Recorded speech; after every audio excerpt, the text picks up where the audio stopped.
2023년 1월 31일 화요일 큐티인 간식 타임. 내가 사랑하는 자. 마태복음 12장 14절에서 21절의 말씀. 바리새인들이 나가서 어떻게 하여 예수를 죽일까 의논하거늘 예수께서 아시고 거기를 떠나가시니 많은 사람이 따르는지라. 예수께서 그의 병을 다 고치시고 자기를 나타내지 말라 경고하셨으니 이는 선지자 이사야를 통하여 말씀하신 바, 보라 내가 택한 종 곧 내 마음에 기뻐하는 바 내가 사랑하는 자로다. 내가 내 영을 그에게 줄 터이니 그가 심판을 이방에 알게 하리라. 그는 다투지도 아니하며 들레지도 아니하리니 아무도 길에서 그 소리를 듣지 못하리라.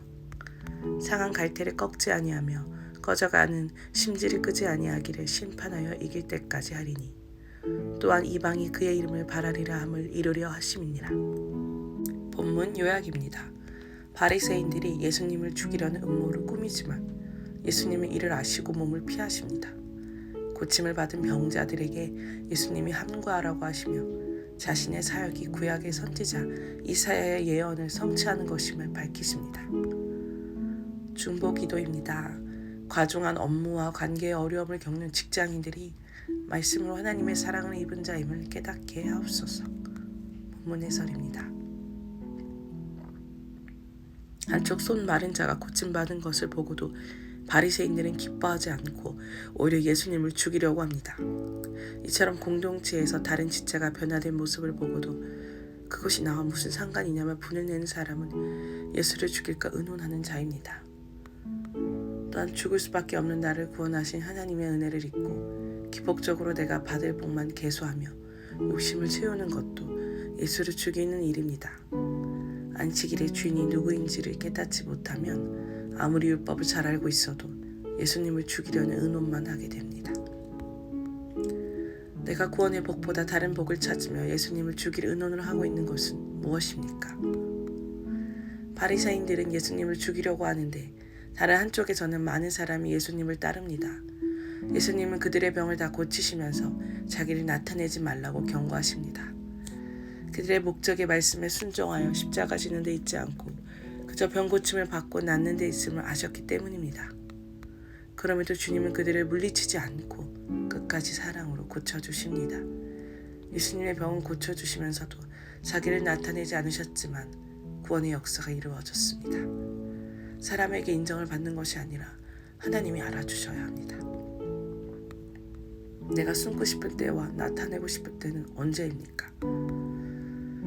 상한 갈대를 같은 사람을 마주할 때면 우리는 싸우고 소리 지르는 일이 많습니다. 그러나 성령님이 함께 하시면 다투지 않고 들리지 않게 됩니다. 성령께서 내 속에 함께 계실 때 심판하는 마음이 사라지고 구원과 사랑의 마음이 생겨나기 때문입니다. 그러려면 내가 먼저 상한 갈대와 꺼져가는 심지 같은 사람이라는 것을 깨달아야 합니다. 그리고 나와 같은 사람을 주님이 참아주시고 찾아와 주셨다는 것을 깨닫게 되면 주님의 사랑으로 나에게도 구원 위에 섬길 수 있는 마음을 허락해 주십니다.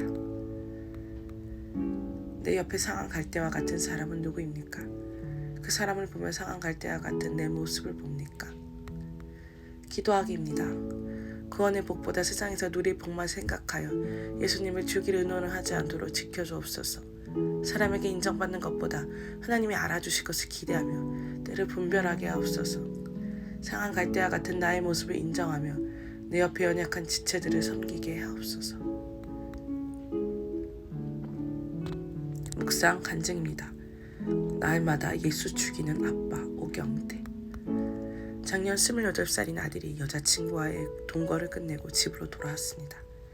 이혼하고 혼자 지내는 삶에 익숙해진 저는 아들이 들어온다고 하자 무슨 소리냐며 청년 대출을 받은 게 아까우니 근처에 집을 얻어 독립심을 키우라고 부추겼습니다. 그러자 아들은 힘들 때 품어주는 것이 가족인데 이제 자신은 가족이 없다면 다시는 보지 말자 하고 전화를 끊었습니다. 이전에 저라면 아빠를 우습게 본다며 돈이 안 풀려 어찌할 바를 몰랐겠지만 이번에는 먼저 이 일을 공동체에 물어보았습니다. 그리고 공동체 리더들의 권면에 따라 아들에게 집으로 들어오라 하고 아들을 안아주며 그동안 수고했다고 말했습니다. 그 그 후 1년쯤 지난 요즘 아델은 새로운 여자친구를 만나고 있습니다. 그런데 문제는 직장을 쉬는 날에는 당당하게 여자친구와 외박을 한다는 것입니다. 저로서는 도저히 용납할 수 없는 일이 계속 일어나고 있어 마음의 동요가 심합니다.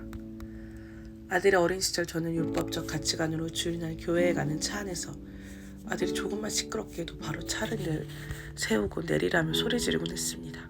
그런 저로 인해 아들은 하나님을 사랑의 하나님이 아닌 심판하시고 두려움만 주시는 하나님으로 알게 되어 교회를 떠났습니다. 후에 저는 이것을 깨닫고 많이 회개했지만 저의 기대와 다르게 이성교제를 하는 아들의 모습을 보면서 또다시 분이 올라오곤 합니다.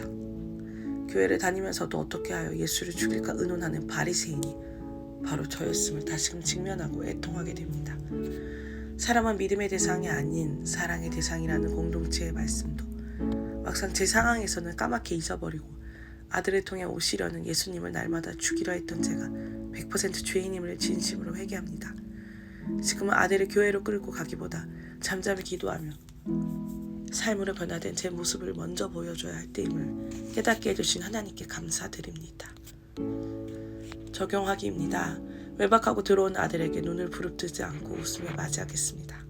아들이 언제라도 편히 볼 수 있도록 큐티인을 책상 위에 올려놓겠습니다.